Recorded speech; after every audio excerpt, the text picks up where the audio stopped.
Yang kami tidak cinta adalah pengurus-pengurusnya sekarang yang tidak terbuka. Ya, terkait dengan gelar perkara khusus hari ini, ya sebenarnya kita berharap UGM yang telah menyatakan meyakini bahwa Pak Jokowi adalah alumni Gajah Mada, seharusnya pihak UGM sangat berkepentingan untuk hadir. Dan juga Pak Jokowi juga harusnya sangat berkepentingan untuk hadir untuk membuktikan kepada kami dan menunjukkan kepada kami bahwa ini loh ijazah yang kalian pertanyakan. Kalian anak bangsa nggak usah ribut. Ini siap diuji, bahkan bukan hanya di Bareskrim, di laboratorium Puspom TNI, laboratorium BRIN, ya di Serpong yang jauh lebih advance, bahkan di luar negeri. Kami siap, saya siap, begitu harusnya statement Pak Jokowi sebagai seorang yang pernah menjabat 10 tahun sebagai presiden kita, gitu loh. Dan kami harap Bareskrim bisa menjelaskan prosedur-prosedur forensik yang telah dilakukan atau yang diklaim telah dilakukan.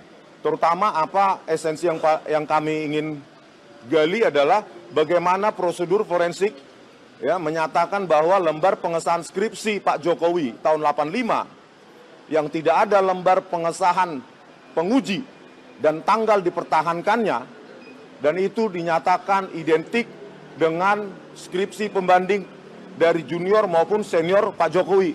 Kita ingin melihat ya skripsi pembanding atau referensi itu yang mana, punya siapa, dan harus kita buktikan juga. Nanti saya ke UGM lagi untuk meminta Profesor Ova Emilia sebagai Rektor UGM untuk memberikan akses kepada publik terkait skripsi-skripsi tahun 1985-an sampai awal 1990-an. Ya, karena analisa saya ya, bahwa lembar pengesahan skripsi Joko Widodo itu diproduksi dengan teknologi digital, dengan hardware dan software setidaknya di awal tahun 90-an, yaitu tahun 1992 dengan dirilisnya Windows 31 yang di dalamnya ada Microsoft Office dan di dalamnya ada teknologi PostScript Type 1 ya yang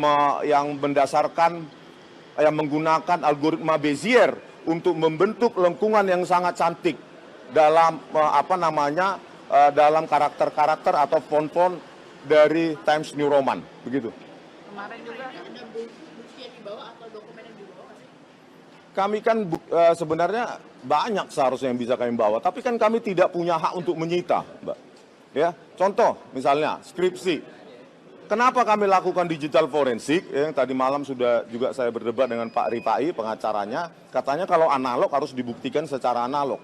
Terus kalau MRI, CT scan, biometrik, misalnya mata masa dicopot dulu, ya kan? Tetapi di scan, difoto, dianalisa secara digital. Sesuatu analog bisa diidentifikasi secara forensik digital. Karena memang disitulah gunanya ilmu itu. Tanpa kita memiliki analog itu pun, kita bisa deteksi bahwa itu barang palsu atau tidak. Begitu. Kemarin juga dari alumni Gajah Mada kan sudah menyatakan pernyataan sikap tentang itu, Pak. Iya, rela gama dan saya kira karena alumni UGM ini kan menyebar di seluruh kolong dunia gitu ya. Jadi sangat susah untuk mengumpulkan para alumni UGM, tetapi ada 100 orang gitu ya, Bu ya. Nah, itu ya berkumpul. Ya kami sebenarnya karena kecintaan kami kepada alma mater Universitas Gajah Mada, yang kami tidak cinta adalah pengurus-pengurusnya sekarang yang tidak terbuka, ya. Tidak terbuka, bahkan